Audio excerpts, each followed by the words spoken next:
మా మహేష్ కుమార్ గౌడ్ గారు మా నిజామాబాద్ కాబట్టి ప్రేమతో అన్న అని పిలుస్తున్నా. కాంగ్రెస్ పార్టీలు ఉన్నా కూడా అన్న అని పిలిచే వ్యక్తులలో ఆయన ఒక్కరు కాబట్టి మహేష్ కుమార్ గౌడ్ గారు చిట్ చాట్లో చెప్పిరని విన్నా. నేను స్వయంగా ఆయన బయట అయితే చూడలేదు. అదేందో నేను కాంగ్రెస్లోకి వస్తా అంటే ఆయన వద్దన్నాడట. నేను మహేష్ అన్నని చెప్తున్నా, అన్న కాంగ్రెస్లో ఏం లేదు, అది లూజింగ్ పార్టీ, ఓడిపోయే పార్టీ. నెక్స్ట్ టైం కాంగ్రెస్ రాదు తెలంగాణలో. నెక్స్ట్ టైం తెలంగాణలో మా జాగృతి పార్టీ గెలుస్తుంది.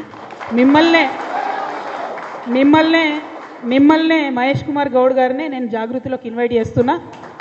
మీకున్న ఎక్స్పీరియన్స్తోని మీకు మంచి పోస్ట్ ఇస్తామన్నా, నేషనల్ కన్వీనర్ ఇస్తాం, మీకు మంచి పోస్ట్ ఇస్తాం, మీరే రండి.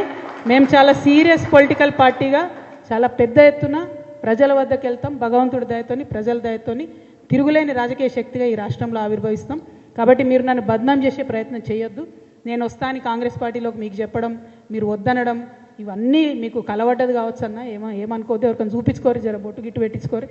నా రిక్వెస్ట్ ఏంటంటే ఇటువంటి ప్రయత్నాలతోని నా వ్యక్తిత్వాన్ని